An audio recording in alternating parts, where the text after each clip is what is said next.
नमस्कार, आप देख रहे हैं पल्स 24 न्यूज। मैं हूं आपके साथ साक्षी निर्वाण। बाराबंकी में आज AIMIM के प्रमुख अजदुद्दीन ओवैसी ने जनपद की 4 विधानसभा में चुनाव लड़ रहे जन अधिकार पार्टी के प्रत्याशियों के पक्ष में कुर्सी रामनगर, जैतपुर और दरियाबाद विधानसभा में रैली की।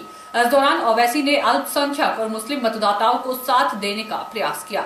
ओवैसी ने सपा, बसपा और बीजेपी पर जमकर हमला बोला। ओवैसी ने कहा कि सपा, बसपा सहित योगी सरकार और देश के प्रधानमंत्री मुस्लिम लोगों के हित की जो बात करते हैं वह सब झूठी और बकवास है। आज तक मुस्लिम अल्पसंख्यक समुदाय के लोगों पर कुछ भी देश और प्रदेश की सरकारों ने नहीं किया है। योगी और मोदी पर हमला बोलते हुए अजदुद्दीन ओवैसी ने कहा कि हम देश का नमक खाते हैं, योगी मोदी का नहीं।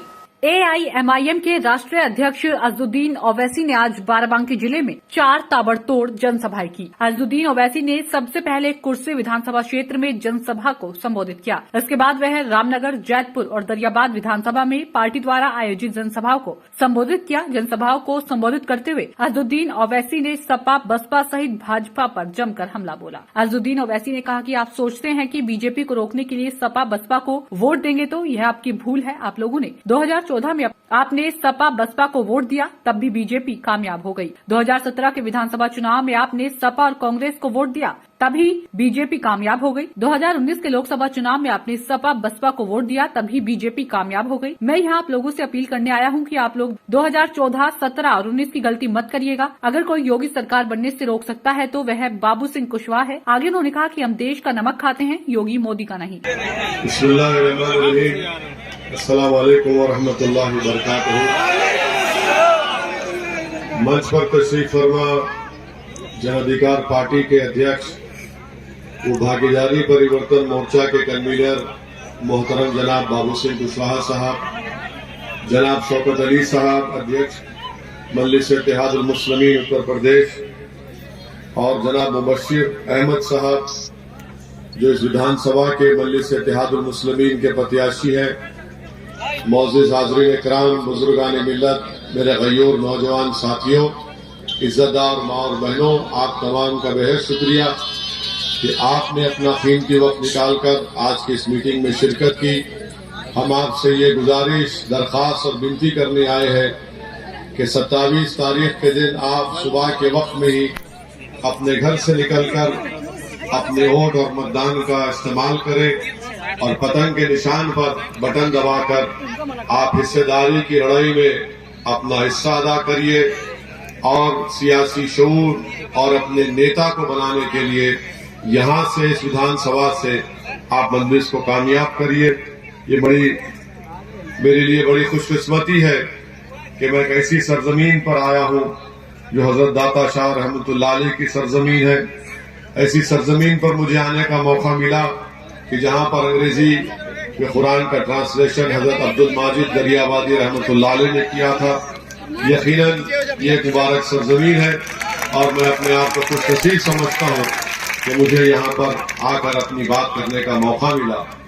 मेरे अजीज दोस्तों और बुजुर्गों, इस विधानसभा में बहुत से मसाइल हैं। डिग्री कॉलेज नहीं है और जो सफदरगंज की रोड है बुरे हाल में है और सरकारी अस्पताल की जगह बहुत है लेकिन वीरान है।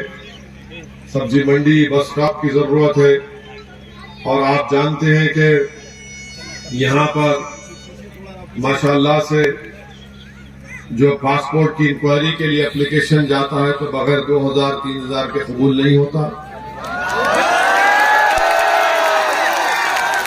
तो ऐसे बहुत से मसाइल हैं। तो इसलिए ये जो लड़ाई हम लड़ रहे हैं कुशवाहा साहब के साथ, ये हिस्सेदारी की लड़ाई है, ये आपकी लड़ाई है और यहाँ से इंशाअल्लाह मुबश्शिर अहमद कामयाब होंगे तो गरीब और मजलूम, पिछड़ा, अति पिछड़ा को इंसाफ मिलेगा। अगर आप ये समझ रहे हैं कि समाजवादी है और समाजवादी जो है बीजेपी को रोक पाएगी, तो मैं आपसे अपील कर रहा हूं कि आपने यही फैसला 2014 में किया था और आपका फैसला सही साबित नहीं हुआ। बीजेपी जीत गई।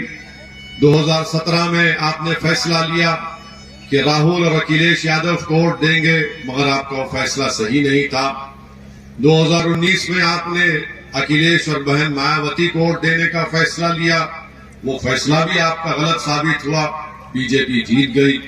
हम आपसे सिर्फ यही अपील करने आए हैं कि आज आपके दरमियान में एक विकल्प है, एक मुतबादिल है। असदुद्दीन ओवैसी अकेले नहीं खड़ा है, बाबू सिंह कुशवाहा अकेले नहीं खड़े हैं। हमारे साथ बिंड समाज के, कश्यप समाज के, दलित समाज के 3-4 पार्टीज मिलकर हमने भागीदारी परिवर्तन मोर्चा बनाया है। हम आपसे अपील कर रहे हैं कि अगर आप ये चाहते हैं कि इस विधानसभा से एक ऐसा आदमी कामयाब हो जो आपका विधायक नहीं बल्कि आपका खादिम बनकर रहे, तो मेरी आपसे गुजारिश है कि आप मुबश्शिर साहब को कामयाब करिए। ये बरसों से जनता के दरमियान में रहकर खिदमत करते आए हैं। और दूसरी बात, आप जानते हैं कि फिरका परस्ती अपने उरूज पर है और मैं जानता हूं उन बुजुर्गों को, मगर उन बुजुर्गों से भी अपील कर रहा हूं कि आप इन नौजवानों के जज्बात को समझिए। इन नौजवानों ने 2014 से मॉब लिंचिंग देखी, इखलाक और पीलू खान की मौत को देखा। इन नौजवानों ने ट्रिपल तलाक के कानून को बनते हुए देखा जो गैर कानूनी और गैर अनकॉन्स्टिट्यूशनल था। इन नौजवानों ने CAA के खिलाफ कानून बनता हुआ देखा। इन नौजवानों ने ट्रिपल तलाक का गलत कानून देखा। मगर हम आपसे अपील कर रहे हैं कि नौजवानों के जज्बात को समझो। और जो लोग ये कहते हैं कि मजलिस इत्तेहादुल मुस्लिमीन जज्बाती नौजवानों की जमात है, तो मैं उनसे कह रहा हूं कि अगर कोई नाइंसाफी को देखेगा और उसका दिल नहीं तड़पेगा या अगर वो जज्बात में नहीं आएगा, तो क्या वो जिंदगी का सबूत है?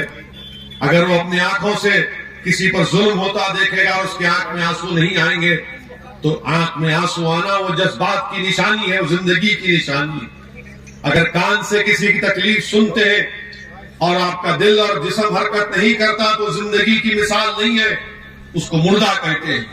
तो मैं सलाम करता हूं नौजवानों को जो जज्बाती हैं, मगर उन नौजवानों से भी कह रहा हूं कि अपने जज्बात को संविधान